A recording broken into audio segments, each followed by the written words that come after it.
మనోజవం మరుతతుల్యవేగం జితేంద్రియం బుద్ధిమతాం వరిష్టం వాతాత్మజం వనరయూధముఖ్యం శ్రీరామదూతం శిరసా నమామి.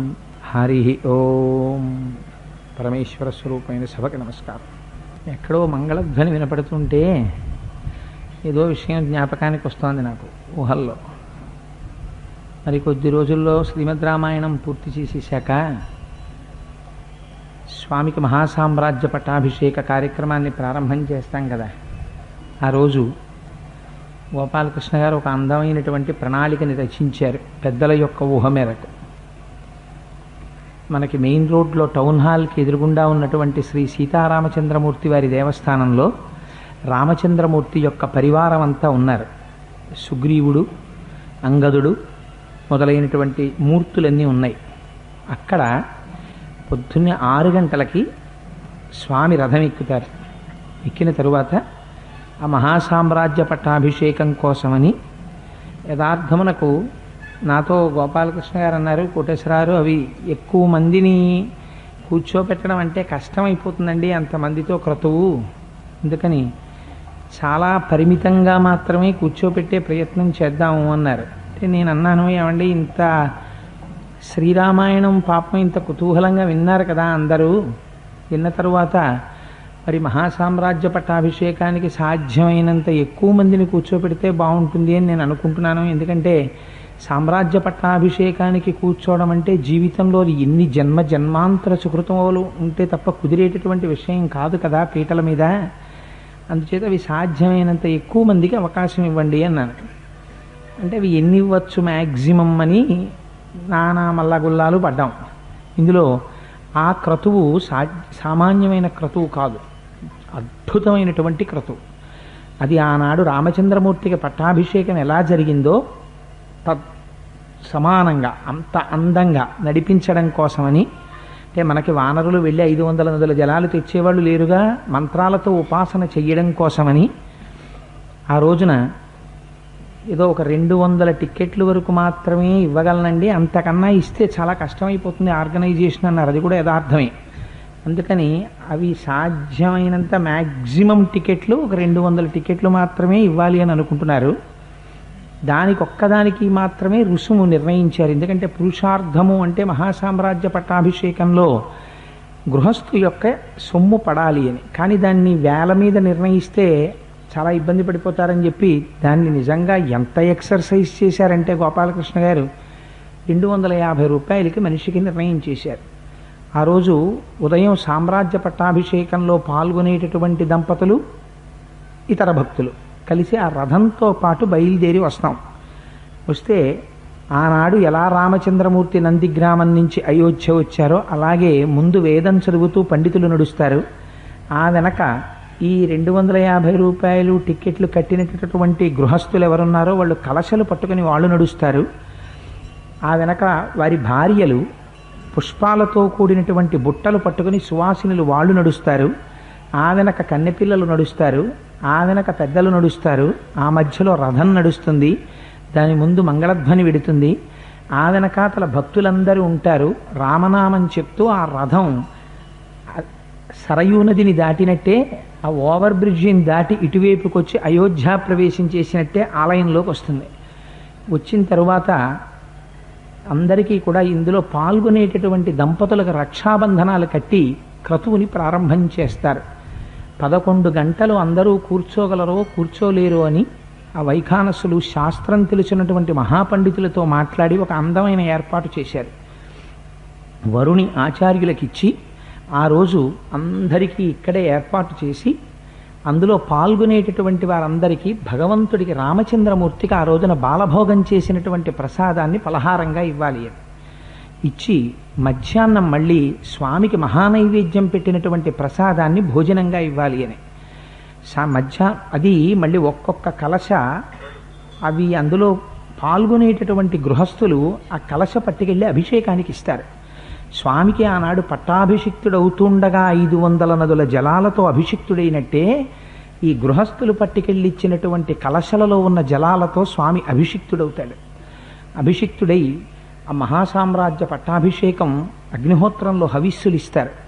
పూర్ణాహుతి జరుగుతుంది. దేవతలందరినీ పిలుస్తారు. పూర్ణాహుతి జరిగిన తరువాత తదనంతరం పూర్ణాహుతిలో కూడా ఆ మహాసామ్రాజ్య పట్టాభిషేకంలో పాల్గొనేటటువంటి గృహస్థులందరికీ పూర్ణాహుతికి అవకాశం ఉంటుంది గోత్రనామాలతో. తదనంతరం స్వామికి శాంతి కళ్యాణం జరుగుతుంది. ఆ శాంతి కళ్యాణంలో కూడా అందులో పాల్గొనేటటువంటి గృహస్థులందరి యొక్క గోత్రనామాలు విజ్ఞాపన చెయ్యాలి అని నిర్ణయం చేశారు. అయితే ఈ విషయం నేను ఎందుకు మీకు చెప్పవలసి వచ్చింది అంటే, నాకు కొంతమంది ఫోన్ చేశారు. కొంతమంది అక్కడ ఇక్కడ కనపడినప్పుడు అడుగుతున్నారు ఎప్పటిలోపల కట్టచ్చండి అని. దయచేసి మీకు ఒక్క విషయాన్ని నేను సభాముఖంగా విజ్ఞాపన చేస్తున్నాను. దీన్ని ఇంత ముందుగానే మొన్న గోపాలకృష్ణ గారిని ఎందుకు ప్రకటించేసేయమని నేను చెప్పానంటే, మనం ఒక 500 టికెట్లో 1000 టికెట్లో ఇవ్వగలిగిన స్థితిలో లేవు కదా. ఉన్నవి 200 మంది కన్నా మనం అకామిడేట్ చేయలేనప్పుడు మనం ముందు చెప్పేస్తే ఈ విషయాన్ని, ఇందులో కొంతమంది మహాసామ్రాజ్య పట్టాభిషేకానికి పీటల మీద కూర్చోవాలన్న కుతూహలం ఉన్న దంపతులు ఉంటారు. ఒకవేళ పెద్దవాళ్ళైనా అంతసేపు కూర్చోలేకపోయినా ఇబ్బంది లేని రీతిలో వరుణి ఇచ్చిన తర్వాత అభిషేకం అయ్యే వరకు వాళ్ళు ప్రశాంతంగా హాయిగా కూర్చోడానికి, కావాలంటే ఇక్కడే కాసేపు విశ్రాంతి తీసుకోవడానికి కూడా ఏర్పాట్లు చేస్తున్నారు. అందుకని మళ్ళీ ఏమండి మాకు టికెట్ దొరకలేదు, మేము దానికి ఆశపడ్డాము అని చెప్పేసి ఇబ్బంది రాకూడదు అని ముందుగా ప్రకటించేశారు. అందుకని నేను మీ అందరికీ చేసేటటువంటి అభ్యర్థన ఏమిటి అంటే, ఎవరైనా అది తీసుకోవాలి అనుకున్న వాళ్ళు ఉంటే గోపాలకృష్ణ గారిని కాంటాక్ట్ చేసి తీసేసుకోండి. అంతేకాని దానికి మళ్ళీ ఆ తర్వాత ఎప్పుడో మాత్రం నా యందు దయించి నాకు ఫోన్ చేసి, కోటేశ్వరరావు గారు అవి అయిపోయాయి అంటున్నారు, మాకు ఇంకొక టికెట్ ఉండే ఏర్పాటు చేయండి అంటే, అప్పుడు నా మీద మాత్రం దయచేసి ఎవరు ఒత్తిడి తేవద్దు. ఎందుకంటే దానికి ఆ కలశలు పట్టడానికి, ఆ ప్రాంగణం వెయ్యడానికి సరిపోయేటట్టుగా అంతకన్నా ఎక్కువ మందిని పీటల మీద కూర్చోపెడితే కార్యక్రమాన్ని నడిపించడం చాలా కష్టం. దానికే ముందు రోజు రాత్రి వచ్చి తయారు చేస్తున్నారని 200 మంది దంపతులకి ఆ ప్రయోజనం అందేటట్టుగా దాన్ని పీటల మీద కూర్చున్న వాళ్ళందరికీ కూడా అందంగా అది జరిగేటట్టుగా ఏర్పాటు చేయాలి అని. అంతకన్నా ఎక్కువ మందిని అకామిడేట్ చేయడం చాలా కష్టమైపోతుంది.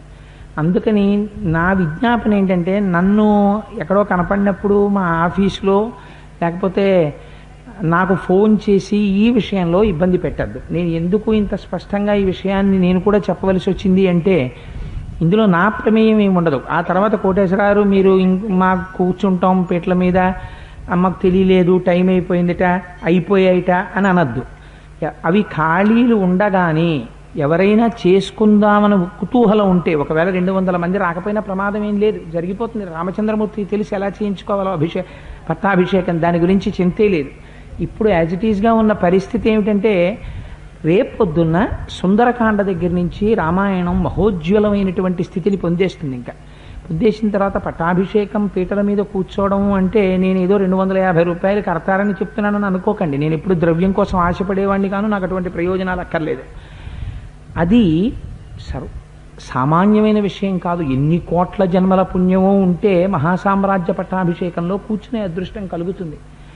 అందున క్రతువు కూడా అంత శాస్త్రీయంగా నిర్వహించాలని 11-12 గంటల పాటు దాన్ని సశాస్త్రీయంగా చేయడానికి దగ్గరగా 10-15 మంది వైఖానస పండితులు కూర్చున్న కార్యక్రమాన్ని రూపొందిస్తున్నారు. అందుచేత దయచేసి తదనంతరం నా మీద ఆ విషయంలో ఎవ్వరూ ప్రెషర్ తేవద్దు. నాకు ఫోన్లు చేయడం, నన్ను కలవడం, ఈ టికెట్ల కోసం మాత్రం నన్ను ఇబ్బంది పెట్టద్దు. ఎవరైనా కట్టదలుచుకున్న వాళ్ళు ఉంటే, అయిపోయాయి అన్న తర్వాత గోపాలకృష్ణ గారి మీద ప్రెషర్ ఇచ్చినా ఆయన కూడా చేయగలిగింది ఉండదు. నేను కట్టేవాళ్ళు ఉంటే మీరు తొందరగానే ఆయన్ని కలిసి ఆ 200 సంఖ్య దాటిపోక ముందు కట్టేసుకోండి. ఎంచేత అంటే అదొక మహోత్కృష్టమైన క్రతు. ఇంకా ఆదిత్య హృదయం పారాయణకి సంబంధించినంత వరకు సుందరకాండలో సిద్ధి సర్గ వస్తుంది. రామచంద్రమూర్తి హనుమ సీతమ్మని దర్శనం చేస్తారు. అది సర్వోత్కృష్టమైన సర్గ. సిద్ధి సర్గ జరిగిన నాడు అమ్మవారిని హనుమ దర్శనం చేసిన రోజున సుందరకాండ జరుగుతుండగా గొప్ప ఫలితాలు కలుగుతాయి. అటువంటి ఫలితాలు కలిగేటటువంటి సర్గ రోజున సీతారామచంద్రమూర్తికి హనుమకి ఇక్కడ అభిషేకం జరిగితే 11 ద్రవ్యాలతో ఆ ప్రయోజనం అందరికీ అందుతుందని దాన్ని సంకల్పం చేశారు. దానికి సర్వవర్ణాన అని గ్రామంలో ఉన్న అందరూ సుఖపడాలి అని సంకల్పం చెప్పేస్తారు. 1 రూపాయి ఎవరి దగ్గర దానికి తీసుకోరు. అలాగే రామచంద్రమూర్తికి యుద్ధకాండలో అగస్త్యుడు ఆదిత్య హృదయాన్ని ఉపదేశం చేస్తాడు. అది మళ్ళీ చాలా శక్తివంతమైన రోజు. అందున అది మాఘమాసంలో ఆదివారం నాడు వస్తోంది. దానికి 4000 ఆదిత్య హృదయం కాపీలు ఒక దాత ప్రింట్ చేస్తున్నారు. ఆ రోజున ఆంధ్రదేశంలో సూర్య నమస్కారాలు చేయడంలో ప్రఖ్యాతి వహించిన పండితులు వచ్చి దానికి ముగ్గులు వేస్తారు. వేసి ఆ భూమి మీద రచించినటువంటి చిత్రంలోకి సూర్యుని యొక్క శక్తిని ఆవాహన చేస్తారు. చేసి అగ్నిహోత్రాన్ని ఏర్పాటు చేసి హవిస్సులు ఇస్తారు. ఇచ్చిన తరువాత ఈ 4000 కాపీసు ఆదిత్య హృదయాన్ని పంచిపెడతారు. పంచిపెట్టి అందరితో కలిసి ఆదిత్య హృదయం చదవడం అంటే మాటలు కాదు. ఆదిత్య హృదయం అంటే అదొక పరమాద్భుతమైన ప్రక్రియ. అది కవచం కట్టేసుకున్నట్టే. ఇంకా అటువంటి ఆదిత్య హృదయం ఆ రోజున మాఘపాదివారం నాడు అక్కడంత క్రతువు జరిగిన తరువాత ఆదిత్య హృదయం 12 మాటలు పారాయణ జరుగుతుంది. దానికి కూడా ఎవ్వరూ నయా పైసా కట్టక్కర్లేదు. వచ్చి కూర్చుని చూస్తే తదనంతరం సూర్యనారాయణమూర్తికి జరిగినటువంటి పూజకి సంబంధించిన తీర్థాన్ని ఇస్తారు. సాయంకాలం స్వామికి నివేదన చేసినటువంటి ప్రసాదాన్ని ఆ పాయసంతో కలిసినటువంటి చక్ర పొంగల్నో దేన్నో ఆ రోజు సాయంకాలం ప్రసాదంగా ఇస్తారు. అది మనం యథార్థానికి అంటే నేను వేదిక మీద కూర్చున్నటువంటి ఉపన్యాసం చెప్పేవాడిని అని కాసేపు మీరు మర్చిపోయి మీరు నేను మా ఇంట్లోనో మీ ఇంట్లోనో కూర్చుని ఒక అక్క చెల్లెలితో అన్నదమ్ముడితో ఒక అన్నదమ్ములు మాట్లాడుకున్నట్టు మాట్లాడుకోవలసి వస్తే ఒక్క నిమిషం పాటు అది జన్మ జన్మాంతర సుకృతంగా తప్ప లభించేటటువంటి అదృష్టం కాదు. అంత మహోత్కృష్టం. ఎందుకంటే దేశము కాలము కలిసి వచ్చాయి. ఉత్తరాయణ పుణ్యకాలం నడుస్తోంది, మాఘమాసం నడుస్తోంది, రామాలయం పక్కనుంది, స్వామి అయ్యప్ప హరిహర అభేదంగా స్వామి ఇక్కడ సన్నిధానం చేసి ఉన్నారు. శ్రీరామాయణం ఇన్ని సర్గలు ఇన్ని కాండలు రామచంద్రమూర్తి తన అనుగ్రహంతో నడిపించాడు. తదంతర్గతంగా జరిగేటటువంటి ఈ క్రతువులు మహోత్కృష్టం.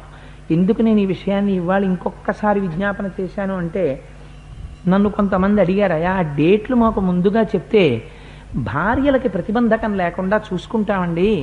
ఎందుకంటే పాపం వాళ్ళు చెప్పుకున్నది యథార్థమే, వాళ్ళు చెప్పిన మాటలో ఏం దోషం లేదు, దంపతులతో కలిసి మాకు పాల్గొనాలని ఉంటుంది కదా, మీరు ఎప్పుడో వారం ముందో 4 రోజుల ముందో అనౌన్స్ చేస్తే ఒక్కసారి వెళ్ళేటప్పటికి కళ్యాణంలో 35 అనుకున్నాం. ఆ రోజు బంధువులు రాబట్టి చేయలేకపోయారు ఎక్కువ మందికి. అలా ఇబ్బంది రాకుండా ఉంటుంది అని నాకు ఫోన్లు చేయడం దాని మీద ఇవాళ నేను ముందుగా ఒక్కసారి ఈ విషయాన్ని చెప్పడం అయింది. ఎందుకంటే తీరా అక్కడ 200 అయిపోయాయి అనుకోండి, అయిపోయిన తర్వాత కోటేశ్వరరావు మీరు అలా చెప్పారు, మేము పట్టాభిషేకంలో కూర్చుందాం అనుకుంటున్నాం, ఓ టికెట్ ఇప్పించండి అని దయచేసి నా దగ్గర మాత్రం ఎవ్వరూ ఒత్తిడి తేవద్దు. ఆ విషయంలో నేనేం చేయలేను. కూర్చుందాం అనుకున్న వాళ్ళు ఉంటే తినగా గోపాలకృష్ణ గారి దగ్గరికి వెళ్ళి మాట్లాడి రిజర్వ్ చేసేసుకోండి అవకాశం. సరే, ఎక్కడో మంగళధ్వని వినపడితే జరగబోయే పట్టాభిషేకం జ్ఞాపకానికి వచ్చింది. ఇప్పుడు మటుకు ఎవరు రావద్దండి. ప్రవచనం అయిపోయిన తర్వాతే ఎవరైనా రాస్తారు.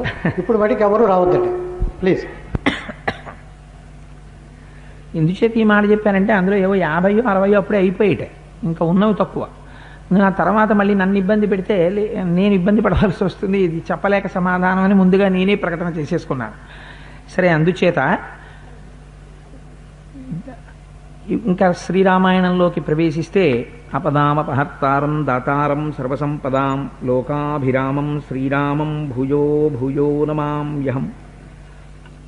నిన్నటి రోజున మనం కథా కార్యక్రమాన్ని పూర్తి చేసేటటువంటి సమయానికి ఒక విషయాన్ని విజ్ఞాపన చేసి ఉన్నాను. సుగ్రీవుడికి పట్టాభిషేకం చేసినటువంటి వారు రామచంద్రమూర్తి యొక్క ఆజ్ఞ మేరకు సుగ్రీవుడికి పట్టాభిషేకం చేసి యువరాజుగా వాలి యొక్క పెద్ద కుమారుడైనటువంటి అంగదుడికి యవ్వరాజ్య పట్టాభిషేకం చెయ్యవలసినది అని రామచంద్రమూర్తి ఆదేశిస్తే అంగదుడికి యవ్వరాజ్య పట్టాభిషేకం, సుగ్రీవుడికి రాజ్య పట్టాభిషేకం రెండూ జరిగాయి. అయితే ఇక్కడ మనకి యథార్థమునకు ఒక చిన్న అనుమానం రావాలి. ఏమంటే మీరు బాలకాండ చెప్పేటప్పుడు ఒక మాట అన్నారు కదా, అక్కడ వానరేంద్రం మహేంద్రాభ ఇంద్రో వాలినమూర్జితం సుగ్రీవం జనయామాస తపనస్తపతాంబరహ అని ఒక శ్లోకం చెప్పాం. బ్రహ్మగారు దేవతలందరినీ పిలిచి, అబ్బాయి శ్రీ మహావిష్ణువు రామచంద్రమూర్తిగా వెడుతున్నారు నరుడిగా రావణ సంహారానికి, అందుకని ఆయనకి సహకారం చెయ్యడం కోసమని మీ అందరూ కూడా మీ అంశలతో వానరులను సృజించవలసినది అని ఆజ్ఞాపిస్తే ఒక్కొక్క దేవత ఒక్కొక్క అంశలో ఒక్కొక్క వానరుణ్ణి సృష్టి చేశారు. అందులో ఇంద్రుడు వాలిని సృష్టించారు. ఆ వాలి రామచంద్రమూర్తికి చేసిన ఉపకారం ఏమి? మరి అంత ఇంద్రుడు కదా, దేవతలకి అధిపతి కదా, ఆ ఇంద్రుడు ఎందుకు వచ్చినట్టు వాలి అవతారం? వాలి స్వరూపం వచ్చింది ఇంద్రుని యొక్క అంశతో, రాముడికి ఏమైనా సాయం చేసిందా అంటే, మనకి పైన రామాయణంలో కిష్కింధకాండాంతర్గతంగా చూస్తే వాలి రాముడికి ప్రత్యక్షంగా చేసిన ప్రయోజనం మనకేం కనపడదు. ఆనాటి నుంచి ఈనాటి వరకు రామాయణం మీద భక్తితో, రాముని యొక్క శీలమునందు విశ్వాసంతో చదవకపోతే ఇంకా రాముడి మీద అపనింద వేయడానికి పనికొస్తుందేమో వాలి యొక్క వధ. కానీ యథార్థములకు వాలి వల్ల కొన్ని ప్రయోజనములు జరిగాయి. ఒకటి, వాలి పాత్ర లేకపోతే సుగ్రీవుని యొక్క ధర్మము ప్రకాశించేటటువంటి అవకాశం ఉండదు. సుగ్రీవుడు చెప్పినా వాలి వినకపోవడం, సుగ్రీవుని భార్యతో రమిస్తున్నటువంటి వాలి హతుడు కాకపోతే సుగ్రీవుడి యొక్క దైన్యం ఏమిటో, సుగ్రీవుని యొక్క మిత్రధర్మం ఏమిటో కబంధుడి ద్వారా రామునికి అందదు. రెండు, తనంత తానుగా పొరపాట్లు చేసే లక్షణం సుగ్రీవుడికున్నా ఒకరు చెప్తే వినేటటువంటి గుణం మాత్రం సుగ్రీవుడికి ఉంది. స్వభావము అని ఒకటి ఉంటుంది. ఒక్కొక్కడు ఉంటాడు ఒకరు చెప్పిన వినడు, అలా చెప్తే వినకేగా వాలి పాడైపోయాడు. ఒక్కొక్కడు ఉంటాడు పొరపాట్లు చేస్తాడు కానీ ఒకరు చెప్తే వింటాడు. ఒకరు చెప్తే వినే స్వభావం సుగ్రీవుడికి ఉంది. అటువంటి స్వభావం ఉన్నవాడు రామచంద్రమూర్తితో కలియడం అవతార ప్రయోజనం నెరవేరుతుంది. అన్నిటికన్నా గొప్పది, వాలి రాముడికి కొంత బరువు తగ్గించాడు. ఎక్కడ తగ్గించాడంటే, దుందుభి, మాయావి, గోలభడు ఇలాంటి వాళ్ళని ముందు వాలే చంపేశాడు. లేకపోతే వీళ్ళందరూ కూడా రావణాసురుడి పక్కన చేరడమో, లేకపోతే మధ్యలో ఎక్కడో ఏ అయోధ్యకాండలోనో అరణ్యకాండలోనో రాముడి కాళ్ళకు అడ్డుపడమో జరిగేది. అలా జరగకుండా వాలి సంహరించి రావణుని యొక్క, రామచంద్రమూర్తి యొక్క మార్గాన్ని నిష్కంటకం చేశాడు.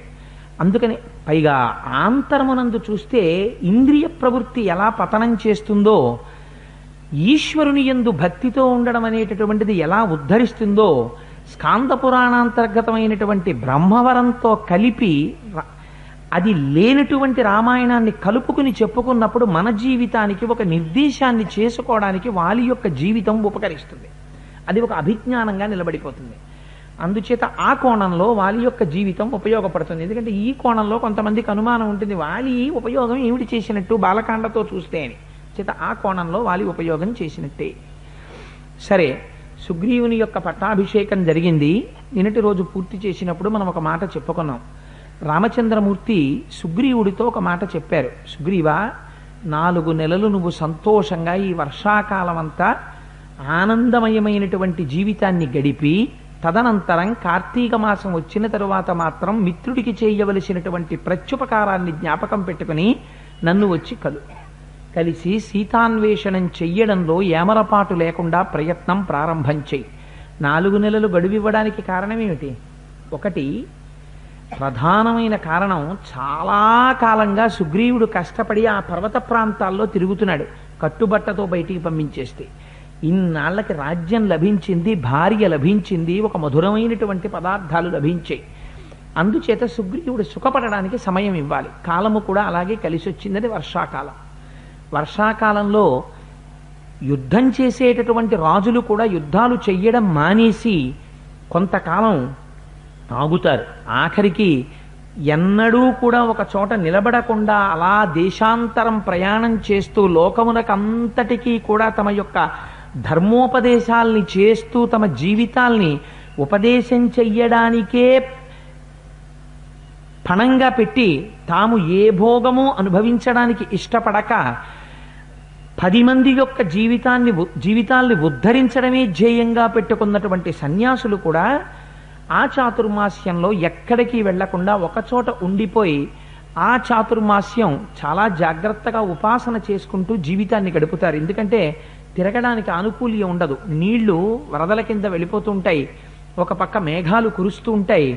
అందుచేత ఆ సమయంలో తిరగడం కష్టం. పైగా ఆ సమయంలో జగత్తుకి ఆవిర్భావం జరుగుతూ ఉంటుంది. ఎందుచేత అంటే అంతకుముందు ఒక జామగింజ ఉందనుకోండి, అది జామగింజ అని మీకు తెలియదు. ఒక వేపగింజ ఉంటే వేపగింజ అని తెలియదు.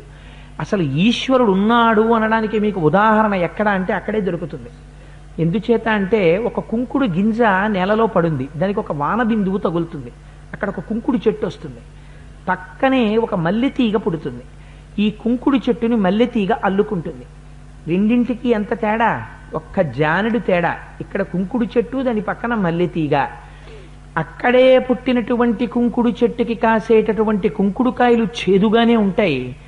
ఆ కుంకుడు చెట్టుకే అల్లుకుని దాని పక్కనే ఉన్నటువంటి మల్లెతీగ పువ్వులు ఎప్పుడూ స్వచ్ఛమైనటువంటి వాసనని గుబాళిస్తాయి. జానెడు తేడా లేనటువంటి నేలలోంచి పుట్టినటువంటి రెండింటి యొక్క ధర్మమును విడిచిపెట్టకుండా మల్లెతీగ మల్లె పువ్వే పుయ్యాలి, కుంకుడు చెట్టు కుంకుడుకాయే కాయాలి. ఈ శాసనం మీరు చేశారా, నేను చేశానా?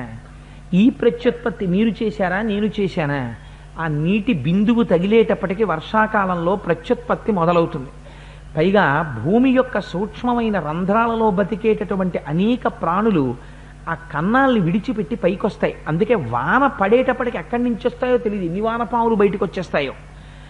తాము నడిస్తే తమ పాదముల కింద పడి ఆ ప్రాణులు మరణిస్తాయని సన్యాసులు విశేషమైన భూతదయతో ఉంటారు. కాబట్టి వారు చాతుర్మాస్యమని ఆ సమయంలో బయటికి కూడా వెళ్ళరు, ఎక్కడో ఒక్క చోట ఉండిపోతారు. సరే, అందుచేత ఈ 4 నెలలు సుగ్రీవుడు కూడా సుఖపడాలి. ఆ సమయంలో వానరుల్ని అన్వేషించమంటే కష్టపడతారు. వాళ్ళు కష్టపడకూడదని ఎంత మహాత్ముడో చూడండి. ఒక పక్క తాను రాజ్యం ఇచ్చినా నాకేం వీల్లేదయా, ఇప్పుడు నువ్వు వెతకవలసిందే అంటే వెతకవలసిందే సుగ్రీవుడు. ఏం రామాజ్ఞని కాదనగలడా? అనలేదు. ఈ 4 నెలలు విశ్రమించి కార్తీక మాసం వచ్చిన తరువాత అప్పుడు ప్రారంభం చేద్దామయ్యా అన్వేషణం అని కార్తీకే సమనుప్రాప్తే త్వం రావణవధేయత ఏషన సమయ సౌమ్య ప్రవిశత్వం స్వమాలయం అభిషిక్త స్వరాజ్యేచ సుహృద సంప్రహర్షయ. పట్టాభిషేకం చేసుకుని సంతోషంగా కాలం గడపమని సుగ్రీవుణ్ణి పంపించేశారు. సుగ్రీవుడు వెళ్ళిపోయాడు, పట్టాభిషేకం చేసుకున్నాడు. తారా రుమలతో కలిసి పరమ సంతోషంగా సమయాన్నంతటినీ గడిపేస్తున్నాడు. రాత్రి తెలియట్లేదు, పగలు తెలియట్లేదు, కాలం గడిచిపోతున్నటువంటి విషయం తెలియడం లేదు. రామచంద్రమూర్తి మాత్రం నగరంలోకి కానీ జానపదంలోకి కానీ గ్రామంలోకి కానీ రావడానికి ఇష్టపడనటువంటి వారై కేవలము అరణ్యవాసం చేస్తానని తండ్రికి ఇచ్చినటువంటి మాట మేరకు నేను రాజ్యము వెలుపల ఉండేటటువంటి ప్రస్రవణ పర్వతపు యొక్క గుహలో ఉంటానని హనుమకి చెప్పి ఆయన ఆ ప్రస్రవణ పర్వతపు గుహలో వాసం ఉంటున్నారు. ఉంటుండగా వర్షాకాలం వచ్చింది, విశేషమైనటువంటి వర్షాలు పడుతున్నాయి. అయితే మహర్షి వర్షాకాలాన్ని తనదైన శైలిలో రాముడు లక్ష్మణుడికి చెప్తున్నట్లుగా ఎంత వర్ణన చేశారో, ఎన్ని శ్లోకాలు రచించారో చాలా గొప్పగా వర్ణన చేశారు. ఇప్పుడు మనం ఆ వర్షాకాల వర్ణనం అంతా నిజానికి చెప్పుకుంటూ కూర్చుంటే అదే ఒక 3 రోజులు ఎంతో పట్టేస్తుంది. అంతసేపు వర్ణనయందు ఒక ఋతువు యొక్క వర్ణనమునందు అందరికీ ఆసక్తి ఉండకపోవచ్చు, కానీ అలాగని విడిచిపెట్టడానికి వీలు లేదు. కొన్ని నిజంగా వర్షాకాలంలో మన ఊహకి అందనటువంటి ఊహలు ఋషి ఎలా రచించారో వర్షాకాలం గురించి కొన్ని శ్లోకాలని అందించే ప్రయత్నం చేస్తాను. బాలేంద్ర గోపాంతర చిత్రితేన విభాతి భూమిర్నవశాత్వలేన గాత్రానుపృక్తేన శుభప్రభేణ నారీవలాక్షోక్షిత కంబళేన. ఎంత అందంగా రాశారో చూడండి ఆ శ్లోకం. వర్షాలు విశేషంగా పడుతుండడం వల్ల భూమి మీద సస్యం మొలకెత్తిందిట, అంటే గడ్డి బాగా పెరిగిపోయింది. పెరిగిపోవడంలో భూమి అంతా ఎక్కడ చూసినా ఆకుపచ్చగా ఉంది. ఆకుపచ్చగా ఉన్న భూమి మీద అక్కడక్కడ ఇంద్రగోపములోని ఆర్ద్ర పురుగులని పిలుస్తారు వాటిని. ఎర్రటివి మనం ఈ రోకలి బండలు అంటామే, అలా ఎర్రటి పురుగులు పాకుతూ ఉంటాయి. ఆ ఎర్రటి పురుగులు భూమి మీద అక్కడక్కడ పాకుతున్నాయి. భూమి అంతా ఆకుపచ్చగా అయిపోయింది.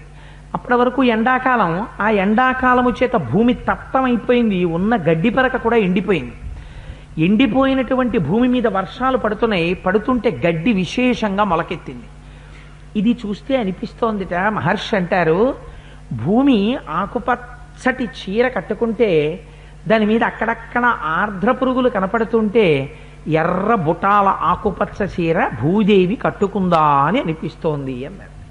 మన వాళ్ళు ఇప్పుడు ఒక మాట అంటుంటారు, డార్క్ కలర్ శారీ మీద అంతకన్నా బాగా రిఫ్లెక్ట్ అవ్వగలిగినటువంటి ఇంకొక డార్క్ కలర్ బుటాయో డాట్స్తోనో కూడుకున్నటువంటి శారీ అయితే చాలా అందంగా ఉంటుందని వాళ్ళు వెళ్ళి ఇంకా ఎంచడం ప్రారంభిస్తే అదొక యజ్ఞ క్రతువే. వారితో వెళ్ళినటువంటి భర్త తొందరగా బయటపడగలిగితే యజ్ఞానంతర అవబృధ స్నానం చేసిన వాడితో సమానమే.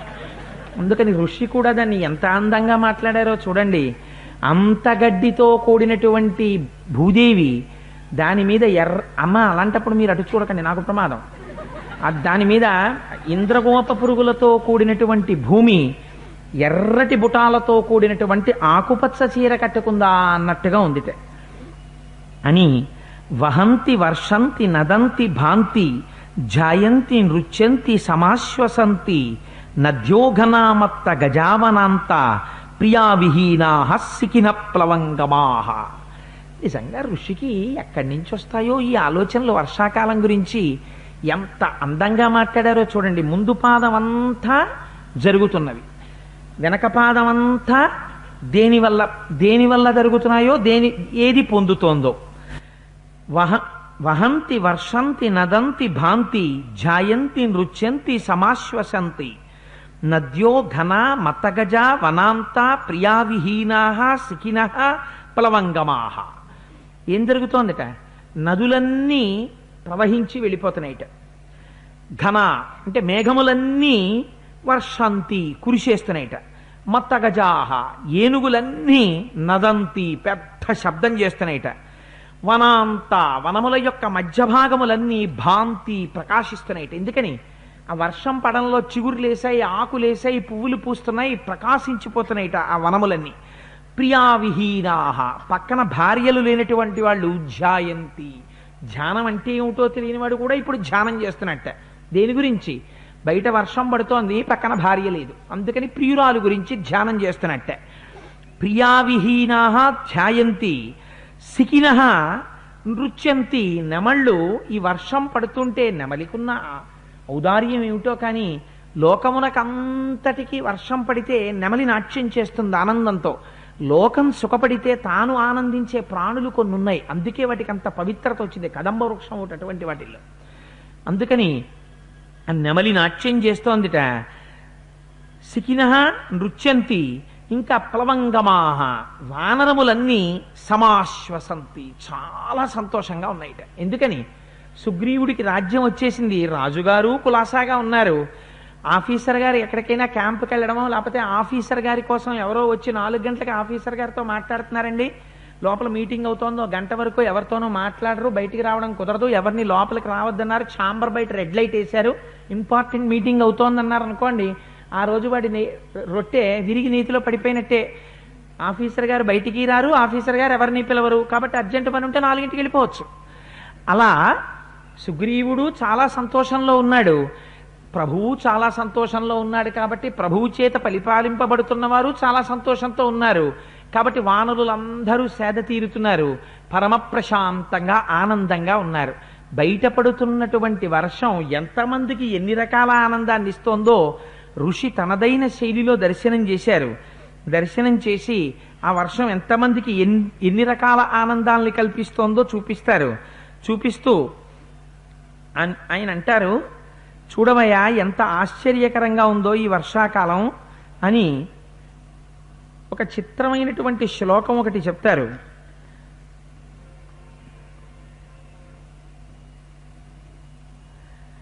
అంగారచూర్ణోత్కరసన్నికాశైః ఫలైః సుపార్యాప్తరసైః సమృద్ధైః జంబూద్రుమాణాం ప్రవిభాంతి శాఖా నిలీయమానా ఇవ షట్పదౌఘైః. ఇది నిజంగా అసలు వాల్మీకి మహర్షికి ఎలా వస్తాయో ఆశ్చర్యంగా ఉంటుంది ఊహలు. బొగ్గులు తీసుకొచ్చి గుండ కొట్టేసి అందులో నీళ్లు కలిపేస్తే నల్లటి ముద్ద తయారవుతుంది. ఆ నల్లటి ముద్ద తీసుకొచ్చింతంత ముద్దలు చేసి నేరేడు చెట్టుకు పట్టుకెళ్ళి ఆ ముద్దలన్నీ అంటించేస్తే ఎలా ఉంటుందో నేరేడు పళ్ళు విరగగాసిన నేరేడు చెట్లు అలా ఉన్నాయిట. అంటే నల్లగా ఉంటాయి కదా నేరేడు పళ్ళు, ఎంత ఊహ చేశారో చూడండి దానికి. ఇన్ని నేరేడు పండుకి ఓ గొప్పతనం ఉంటుంది. ఆ నేరేడు పండు బాగా పండిపోయింది అనుకోండి, దాని పైకే పొటమరించిపోయి ఆ తీపితనం వచ్చేస్తుంది. అందుకని పువ్వుల్లో ఉండేటటువంటి మకరందం ఆస్వాదించడానికి అలవాటు పడిపోయినటువంటి తుమ్మెదలు ఇవాళ ఆ నేరేడు పండ్ల మీద ఉండేటటువంటి తీపిని పొందుతున్నాయిట. అందుకని ఆ నేరేడు పళ్ళ చెట్ల నిండా తుమ్మెదలు వాలేయట, తుమ్మెదలతో నిండిపోయేట.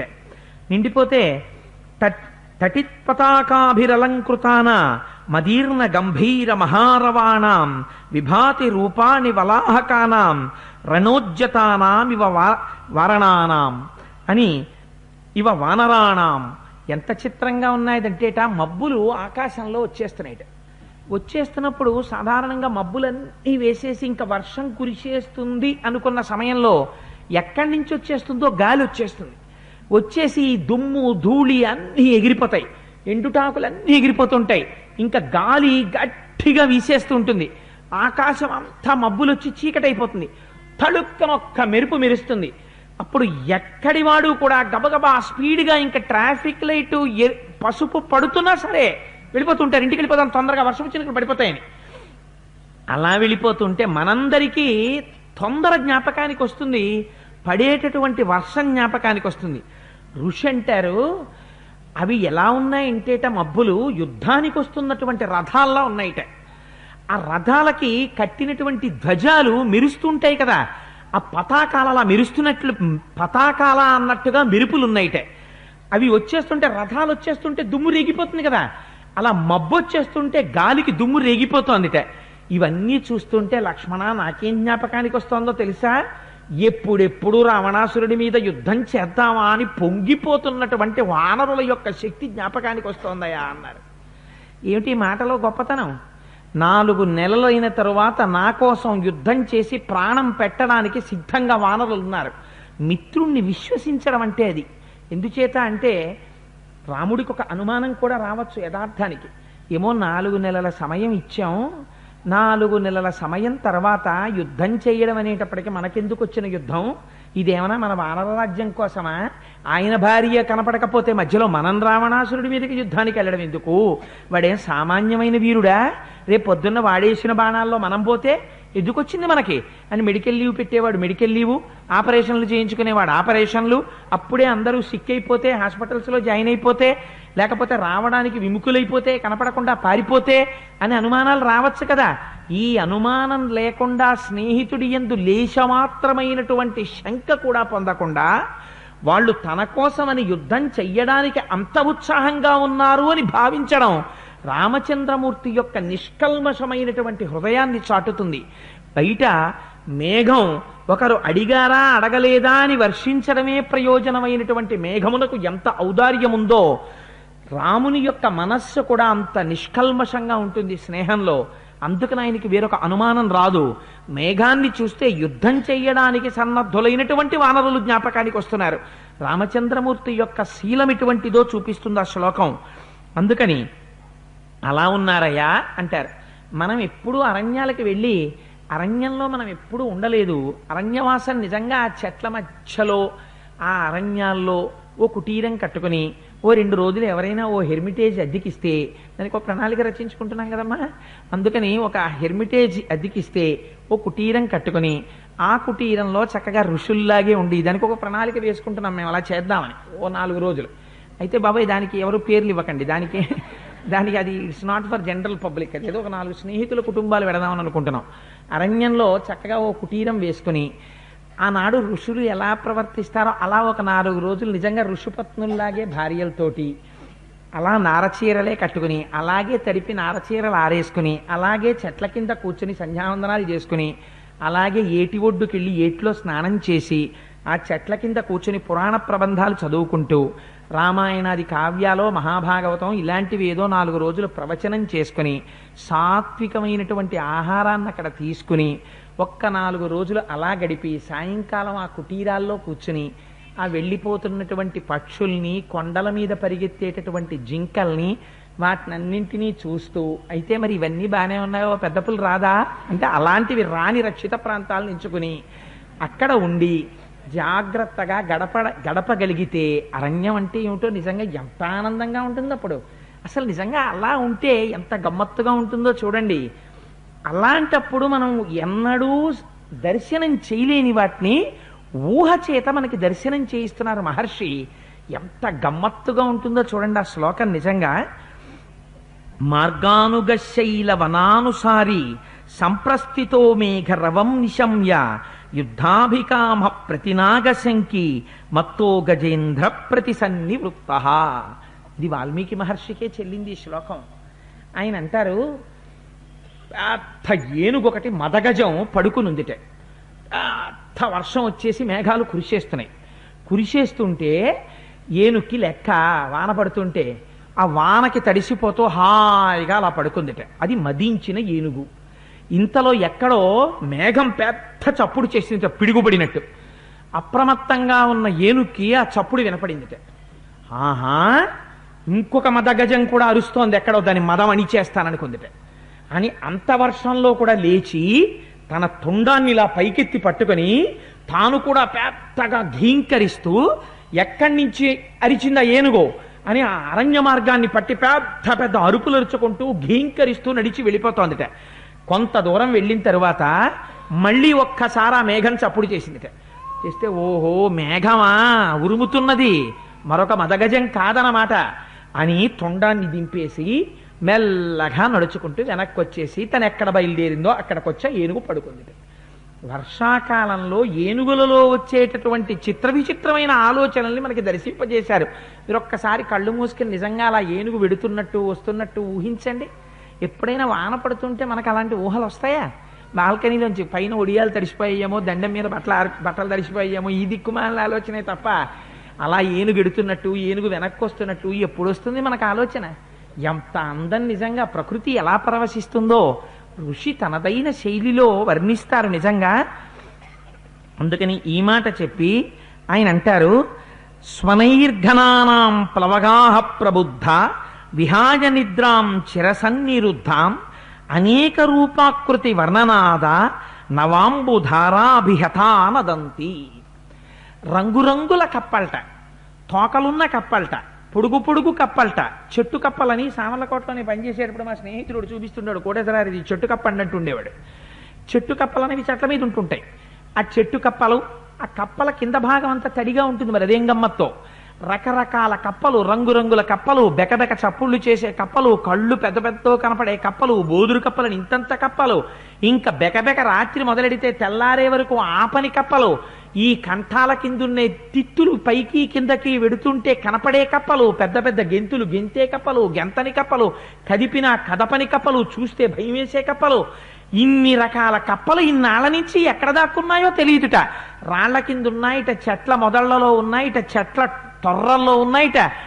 వీటిని ఒక్కడే వచ్చి కొట్టేట ఈ కప్పలన్నింటినీ. ఎవరు కొట్టిన వాళ్ళు అంటే మహర్షి అంటారు, నవాంబుధారాభిహతానదంతి. మేఘం నుంచి పడినటువంటి వర్షధారలు వచ్చి కొట్టేటి కప్పలన్నిటినీ. ఎరా దాక్కుంటారు, బయటికి రండి. కొడితే ఎవరైనా ఏం చేస్తారు, అబ్బా అంటాం కదా, చప్పుడు చేస్తాం వెంటనే. అంతేగాని టాప్ అని కొట్టేస్తే అలా ఉండం కదా. హత అంటారు, ఎంత గొప్ప మాటో చూడండి. నవాంబుధారాభిహత, ఆ వర్షభుధారలు వచ్చి కొట్టేటి రకరకాల కప్పల్ని. ఇన్ని రకాల కప్పల్ని కొడితే అన్ని రకాల కప్పలు ఒకే చప్పుడు చేసేట. కొడితే బాధతో నన్ను కొట్టినా, మిమ్మల్ని కొట్టినా, వాళ్ళని కొట్టినా, వీళ్ళని కొట్టినా టాప్ అని అబ్బా అనే కదా అంటాం. అలా ఈ కప్పలన్నీ కలిపి ఏం చేసేట, చప్పుడు మాత్రం అంటే బెకబెక బెకబెక బెకబెక అని.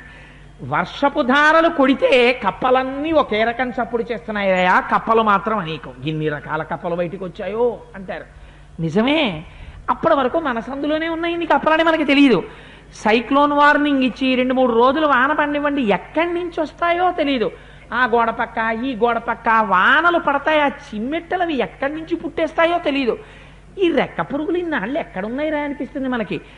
వేలకి వేలు దీపాల నిండా వచ్చేస్తాయి. అబ్బా భోజనం చేద్దామంటే ఏడు బాబు ఈ దీప పురుగులు, అన్నం పెట్టుకుందామంటే వచ్చి ఓ అన్నం నిండా పడిపోతున్నాయి. అందులో పాపం కళ్ళజోడున్న వాళ్ళకి, కొంచెం దృష్టి బాగా మందగించిన వాళ్ళకి ఆ రోజు పరమశాకాహారి కూడా బలవంతంగా మాంసాహారం తింటాడు. వచ్చేది ఏ కందిగుండలోనో కలిసిపోతుంది, రంగులో రంగులు కలిసిపోతుంది, ఎక్కడ కనిపిస్తుంది. అందులో అంత బయట వర్షం పడుతున్నప్పుడే దిక్కుమాలిన కోరికలన్నీ వేడన్నంలో కాస్త కందిగుండ వేసి నూనె ఇవే ఎంత బాగుంటుందో అంటాం. ఆ కందిగుండలో ఇది కలిసిపోతుంది. అందుకని కలిసిపోయి ఎంత శాకాహారం తిన్నానని గుండెల మీద చేసుకున్నవాడు మాంసాహారం తినేసినట్టే, పైగా పచనం చేయబడనిది. అందుకని ఏడే మెత్తమెత్తగా తగులుతున్నాయి పంటి కిందంటే దీప పురుగు పడిపోయి ఉంటుంది చూసుకోండి అంటుంది, అప్పుడు గుండె హడిలిపోతుంది. అందుకని ఎక్కడి నుంచి వస్తాయో తెలియదు ఈ చిమ్మెట్టలు. ఎన్ని చిమ్మెట్టలో దిక్కుమాలి చిమ్మెట్టలు. పూజామందిరంలోకి వెళ్ళి ఇలా కూర్చుని పూజ చేసుకుంటుంటే ఇహ మొదలెట్టిందంటే దానికి అదేమి కంఠమో. నిజంగా పురాణం చెప్పేవాడికి అంత కంఠం ఉంటే ఎంత అదృష్టవంతుడవుతాడు రా అనిపిస్తుంది నిజంగాను. అది మొదలు పెట్టిందంటే ఇంకా కెక్కెక్కెక్కెక్కెక్కెక్కెక్కెక్కెక్కెక్కెక్కెక్కెర అని అరుపు మొదలెడుతుంది. ఇది కుమార్ల చిమ్మెట్ట ఎక్కడ కూర్చుంటుందో తెలీదు, తులసి కోట వెనకాల కూర్చుంటుంది. రాత్రి 8ంటికి మొదలెడుతుంది, పొద్దున్న 10 అవుతుంది, ఆపదు. మళ్ళీ అది ఆపాలంటే దానికి కాకెన్నా కనపడాలి, కాకి కదన్నా కనపడాలి, అప్పుడే ఆపుతుంది అది. అంత గొప్ప ఎక్కడి నుంచి వస్తాయో తెలియదు ఇన్ని చిమ్మెట్టలు. ఋషి ఎక్కడ దర్శనం చేశారో మహానుభావుడు, ఎంత అందంగా చెప్పారో చూడండి. కొట్టింది ఒకళ్ళేట, చప్పుడు మాత్రం ఒకటేట, జాతి ఒక్కటేట, కానీ స్వరూపాలు వేరుట. రంగురంగుల కప్పలు, పెద్ద పెద్ద కప్పలు, తోకన్న కప్పలు, తోకలేని కప్పలు, ఎన్ని కప్పలు చెప్పారో. ఇన్ని రకాల కప్పలన్నీ బెకబెకలాడుతూ నీటి చేత కొట్టబడి అరుస్తున్నాయ్యా లక్ష్మణ. చూశావా కప్పల బెకబెకలన్నారు. ఎంత అనుభవించారో మహానుభావుడు. వర్షం పడితే కూడా ఇంత అందంగా అనుభవించచ్చా ప్రకృతిని చూసి అనిపిస్తుంది మీకు. వాల్మీకి మహర్షి రచించినటువంటి సర్గలు చదివితే ఆ ఋతువర్ణనం చేస్తారు మహర్షి. ఏమి ఆశ్చర్యం రా అనిపిస్తుంది నిజంగా. శైలోపల ప్రస్థలమానవేగా శైలోత్తమానాం విపులాహ ప్రపాతాః గుహాసు సన్నాదిత బర్హిణాషు హారావికీర్యంత ఇవాభిభాంతి. మీరు ఇక్కడ కాదు కానీ ఈ సన్నివేశం చూడాలి అంటే మీకు ఒక ప్రత్యేకమైన ప్రదేశం ఉంది. కేదార్నాథ్ లాంటి ప్రదేశాలకు వెడితే ఎక్కడి నుంచి వస్తాయో తెలియదు ఆ జలపాతాలు. వచ్చేసి ఆ జలపాతాలు పెద్ద పెద్ద జలపాతాలు వచ్చి అప్పటి వరకు ఉండవు. వర్షం పడుతుందంటే పడిపోతాయి ధారలు. అడ్డొచ్చిన వాటిని అన్నిటినీ తోసేస్తుంది. తోసేసి ఆ నీటి ధార వెళ్ళి ఒక పెద్ద శిలని గుద్దుకుంటుంది. గుద్దుకోగానే ఏదో బద్దలైపోయినట్టు చిమ్ముకుని వెనక్కి తిరుగుతుంది. వెనక్కి తిరిగి పక్కన గుహ ఉందనుకోండి, ఆ గుహలోకి వెళ్ళిపోయి గుహని నింపేస్తుంది. నింపేస్తే అవి ఎలా ఉన్నాయంటేట మహర్షి అంటారు, ఆ గుహలో 2 నెమళ్ళు ఆడుకుంటున్నాయిట బయట వర్షం పడుతుంటే. ఒక్కసారి పైనుంచి పడిపోయినటువంటి జలపాతానికి పెద్ద శిలడ్డొస్తే దాన్ని గుద్దుకుని వెనక్కి తిరిగి గుహలోకి వెడితే ఆ గుద్దుకోవడంలో నీటి తుంపర్లు ఇలా పైకి లేచాయిట. శ్రీశైలంలో వాటర్ ప్రాజెక్టులో నీరు వదిలినప్పుడు చూడాలి మీరు, ఇలా పడి ఇలా పైకి లేస్తుంది నీరు, ఎంత నీటి ఆవిరి వచ్చేస్తుందో. అలా ఆ నీటి బిందువులు గుహ నిండా చిమ్ముకుంటే నెమళ్ళు ఆడుకుంటున్నప్పుడు మెడలో తెగిపోయిన ముత్యాల సరాలు చిమ్ముకున్నాయా అన్నట్టున్నాయిట. అలా ఉన్నాయా గుహలో నీటి బిందువులు అన్నారు మహానుభావుడు. ఏ వర్షంలో వాల్మీకి మహర్షి ఎటు తిరుగుతూ చూశారో, ఆ రామచంద్రమూర్తి ఎప్పుడు చూశారో, ఎలా లక్ష్మణుడికి చెప్పారో, ఏమనుభవించారో నిజంగా ప్రకృతిని ఆశ్చర్యంగా ఉంటుంది. ఆయన అంటారు, మాసి ప్రోష్టపదే బ్రహ్మ బ్రహ్మణానాం వివక్షతాం అయం అధ్యాయ సమయ సమగానాం ఉపస్థిత. ఈ వర్షాలు పడేటటువంటి ఋతువులోనే, ఆ భాద్రపద మాసంలోనే మనకి సామవేదం చదివేటటువంటి వాళ్ళు, సామవేదం నేర్చుకోవడం అంటే సామాన్యం కాదు. సామవేదం నేర్చుకోవడానికి ఒక ప్రత్యేకమైనటువంటి శక్తి ఉండాలి. ఎందుకంటే దీర్ఘంగా పలకాలి. అది రేపు పొద్దున్న మహాసామ్రాజ్య పట్టాభిషేకంలో చతుర్వేద పారాయణంలో సామవేదాన్ని బాగా పలకగలిగినటువంటి పండితులు ఎవరైనా ఉంటే అప్పుడు విందురుగాని నిజంగా సామవేదం చదువుతుంటే ఏమిట్రా బాబు ఎలా చదువుతారా అది అనిపిస్తుంది. అంత గమ్మత్తుగా ఉంటుంది. ఆ సామవేదంలోంచే సంగీతం అంతా వచ్చింది. అందుకని ఆ సామవేదం అంత అద్భుతంగా ఉంటుంది. ఆ సామవేదం నేర్చుకునేటటువంటి వాళ్ళకి భాద్రపద మాసంలోనే మొదలు పెడతారు. అందుకని సామవేదాధ్యయన తత్పరులకి పాఠం ప్రారంభం అయ్యేటటువంటి అద్భుతమైన రోజు ఈ వర్షాకాలం అని చెప్పి రామచంద్రమూర్తి సంతోషిస్తున్నారు. సంతోషిస్తూ అంటారు, నిద్రాశనై కేశవమభ్యుపైతి ధృతానదీనాం సగరమభ్యుపైతి దృష్టాబలాకా ఘనమభ్యుపైతి కాంతా సకామా ప్రియమభ్యుపైతి. అయితే కవులకు ఒక లక్షణం ఉంటుంది. అంచానుప్రాస రచించారు.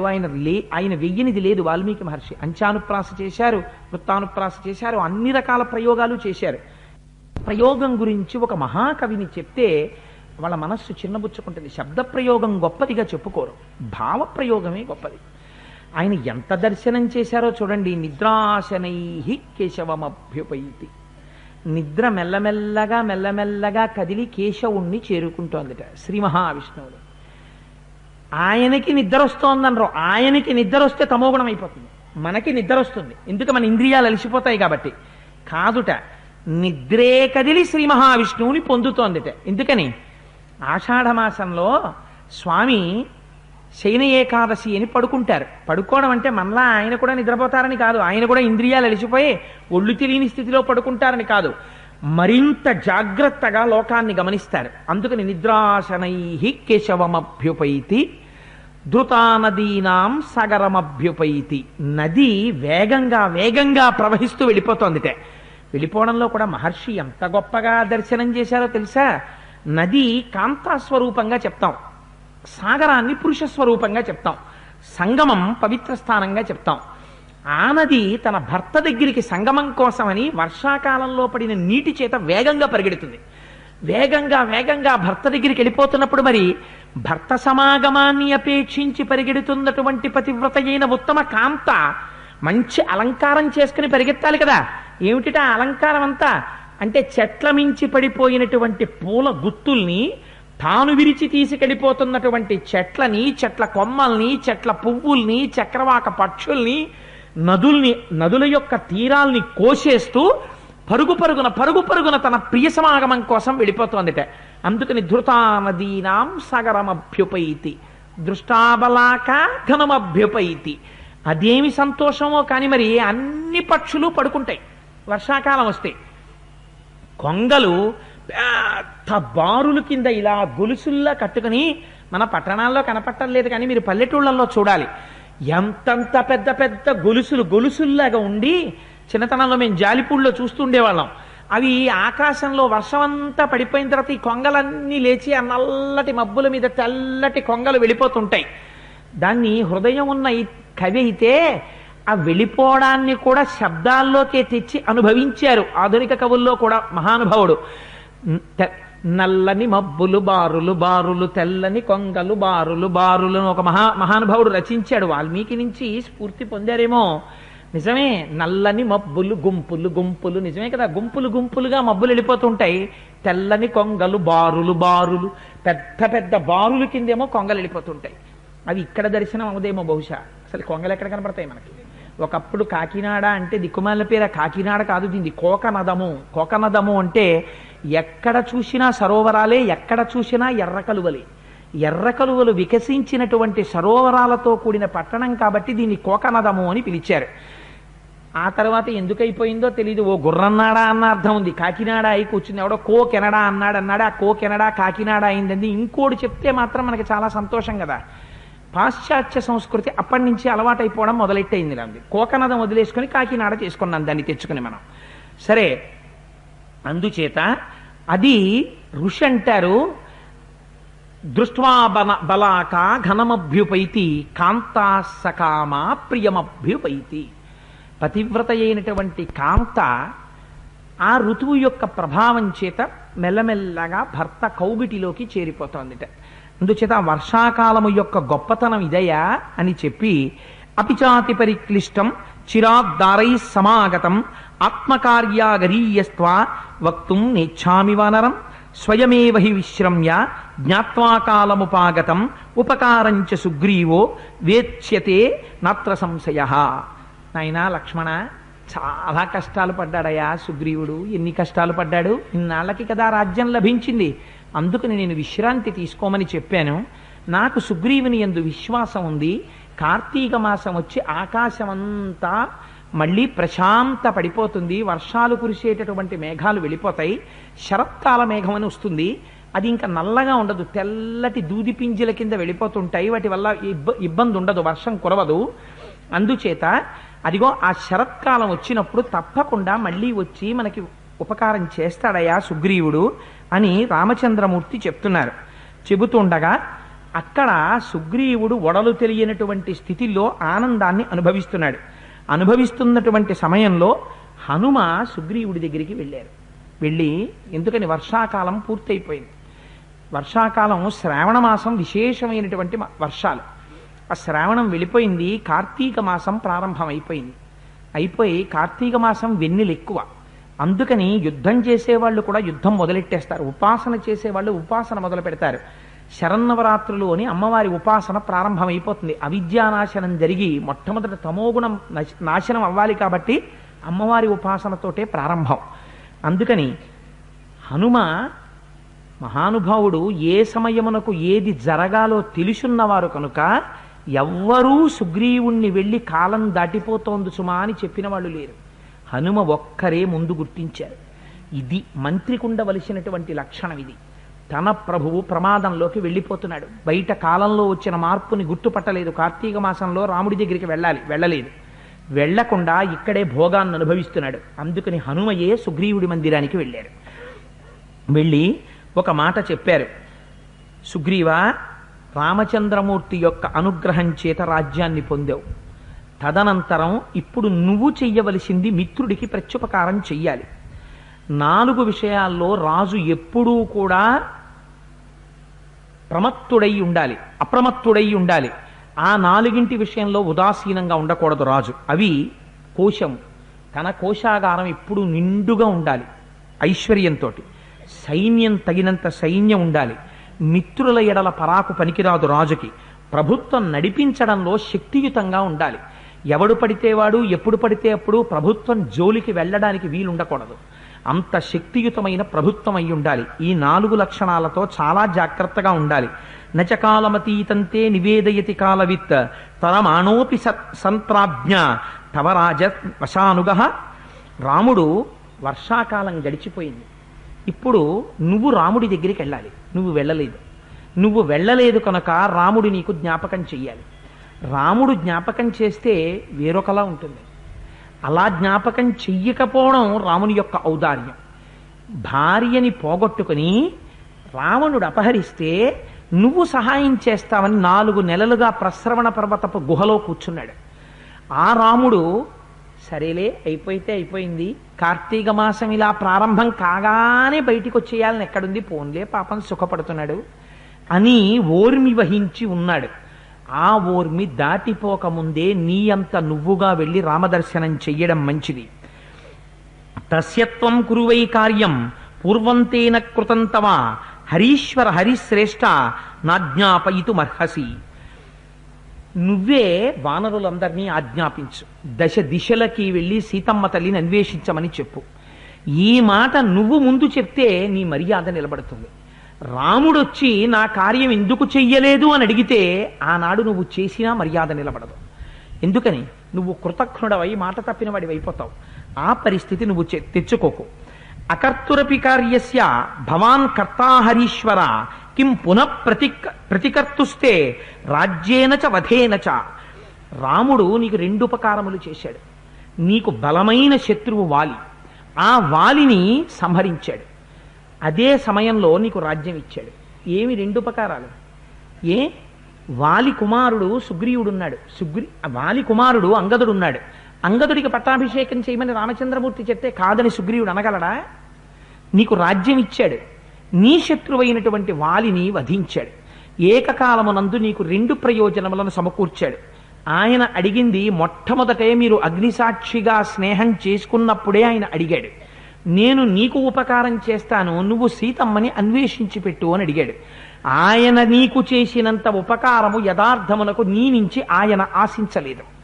వానరులు అన్ని దిక్కులకి వెళ్ళగలిగినటువంటి బలవంతులు నీ దగ్గర ఉన్నారు. ఉన్నవారు వెళ్ళడానికి ఉత్సాహంతో ఉన్నారు. కానీ ఎందుకు వెళ్ళడం లేదు? నీ ఆజ్ఞ లేదు. నీ ఆజ్ఞ ఎందుకు లేదు? నువ్వు కామమునందు అతిశయించినటువంటి ప్రీతితో ఉన్నావు. కాలము వెళ్ళిపోయింది, నువ్వు ఇచ్చిన సమయం దాటిపోయింది. నీ అంత నువ్వుగా గుర్తుపట్టలేదు. నదేవానచ గంధర్వ నాసురా నా మరుద్గణాః నచ యక్షాభయం తస్య కుర్యుహి కిముత రాక్షసాః. రాముడే కానీ కోదండం పట్టుకున్నాడా? ఎవ్వరూ అడ్డలేదు. నీ దగ్గరున్నటువంటి వానరులకి ఎవ్వరి వల్ల భయం లేదు. వారు అంతటి శక్తి కలిగిన వారు. అందుకని వాళ్ళు అన్వేషించడంలో శక్తి కలిగిన వారు. అటువంటి శక్తి కలిగిన వారి చేత నువ్వు రామకార్యాన్ని నిర్వర్తింపచేస్తే రాముడు ఆనందిస్తాడు. రాముడే దుఃఖపడి కోదండం పట్టుకున్నాడా? ఆ రాముణ్ణి నిగ్రహించగలిగిన వాడు మాత్రం ఎవ్వరూ లేరు. ఎవ్వరూ రాముణ్ణి ఆనాడు ఆపు చెయ్యలేరు. అది నీకు ప్రమాదం, లోకానికి ప్రమాదం. నువ్వు సమయోచితంగా ప్రవర్తించకపోతే అటువంటి ప్రమాదాన్ని కౌగిలించుకున్నవాడివవుతావు. అందుకని కాలమును గుర్తెరుగు. జరిగిపోతున్నటువంటి కాలాన్ని గుర్తు ఎరగపోవడం చేతే ప్రమాదాలన్నీ వస్తాయి. ఈ కాలాన్ని గుర్తుపట్టగలిగిన వాడెవడో వాడు ప్రాజ్ఞుడు. మీరు ఇదే జ్ఞాపకం పెట్టుకోండి. ఇది గుర్తుపట్టడంలోనే హనుమ యొక్క గొప్పతనం ఉంది. ఇన్ని కోట్ల వానరములున్నాయి కిష్కింధలో, ఒక్క వానరం ఈ మాట చెప్పిందా? చెప్పలా. ఇది గుర్తుపట్టిన వారు ఒక్క మహానుభావుడు హనుమే. 2 సంవత్సరముల ఇంటర్మీడియట్ పిల్లాడు చదువుకుంటున్నప్పుడు ఇంకొక 6 నెలల్లో నేను ఎంసెట్కి వెళ్ళాలి అనుకున్నప్పుడు ప్రతిరోజు స్టాప్ వాచ్ పెట్టుకుని ప్రతిరోజు ఎంసెట్ మోడల్ పేపర్ ఒకటి చెయ్యడం పిల్లవాడికి 3 నెలల ముందు నుంచి అలవాటు అయిపోతే వాడు 90 పేపర్లు ఆన్సర్ చేసేస్తే ఖచ్చితంగా అవలీలగా 91వ రోజున తన ఎంసెట్ పేపర్ ఆన్సర్ చేస్తాడు. కానీ ఏ రోజుని కూడా ఇంకా ఏప్రిల్లో కదా డేటు అనుకోవడంలోనే ఏప్రిల్ 25 వచ్చేస్తుంది. ఈ 4 రోజులు రాత్రింబవళ్ళు చదవడం వల్ల పైత్య వికారం వస్తుందేమో కానీ స్పీడ్గా పేపర్ని ఆన్సర్ చేయడం మాత్రం నీకు రాదు. అందుకే కావలసింది ఏది కావాలంటే సమయాన్ని గుర్తెరిగి దానికి కావలసినటువంటి ప్రణాళికని రచించుకున్నవాడు ఎవరుంటాడో వాడు మాత్రమే వృద్ధిలోకి వస్తాడు. జీవితమైనా అంతే.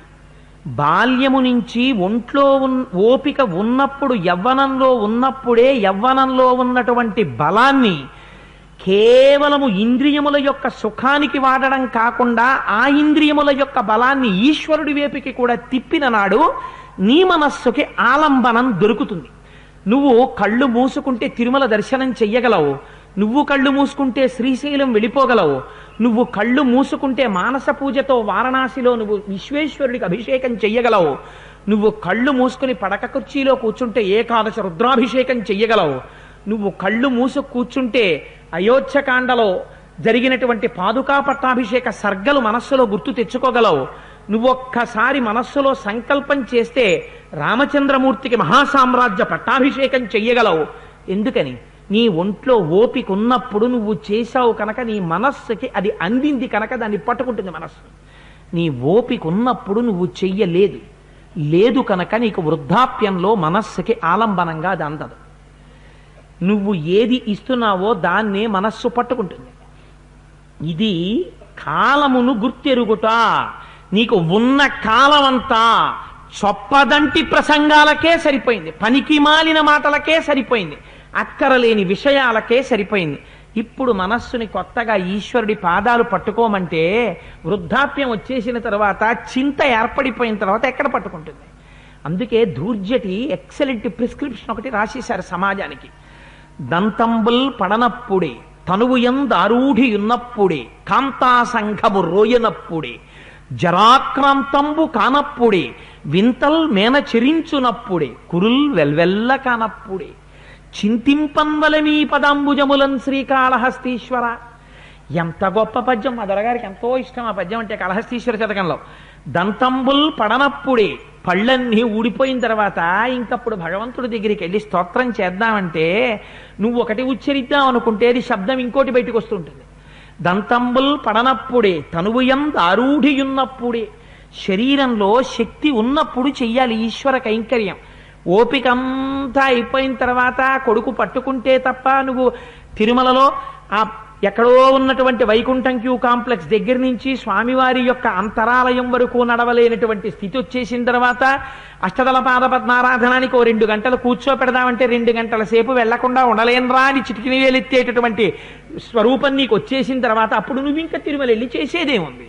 నువ్వు చేసేది లేదు. ఇంకా నీ ఓపిక ఉన్నప్పుడే ఆ ఓపికతో ఈశ్వరార్చన కూడా జరిగిపోవాలి. ఒక్కటి జ్ఞాపకం పెట్టుకోండి, కాలమును గుర్తెరుగుట అన్న మాట ఎందుకు చెప్పారో తెలుసా అండి పెద్దలు? హనుమ వచ్చి మాట్లాడితే ఎందుకంత శక్తివంతంగా ఉంటుందో తెలుసా? దానికి ఒక లక్షణం ఉంది. మీరు బ్యాంకులో ఒక 50,000 రూపాయలు వేసుకున్నారనుకోండి, మీరు చెక్కులు ఇస్తూనే ఉన్నారనుకోండి, ఇచ్చేటప్పుడు బ్యాంక్ వాళ్ళు ఏం పెచ్చాళ్ళు కారు, చెక్కు పుస్తకం ఇచ్చారు కాబట్టి చెక్కు పుస్తకం అయిపోయేవరకు ఏం చెక్కులు ఆనర్ చేయరు. వాళ్ళు ఎంతకాలం ఆనర్ చేస్తారు? ఈ చెక్కు ఇలా చేత్తో పట్టుకుని సంతకం పెట్టినటువంటి వాడు తనకి చాలా ఆప్యాయమైన వాడే అవ్వచ్చు. ఇక్కడ కంప్యూటర్ నొక్కి చూస్తారు అనురాధ గారు, చూసి బ్యాలెన్స్ క్రెడిట్ ఉండాలి, ఉంటే క్రెడిట్లో ఆ చెక్కు మీద నెంబర్ వేసి టోకెన్ ఇస్తారు వచ్చిన వాడికి. ఈ అకౌంట్లో 230 రూపాయలు ఉంటే 10,000 రూపాయలకి మీరు చెక్ ఇచ్చారనుకోండి, అయ్యో పాపం చాలా తెలుసున్నాయనండి అనే ఇస్తారేంటి? ఇవ్వరు.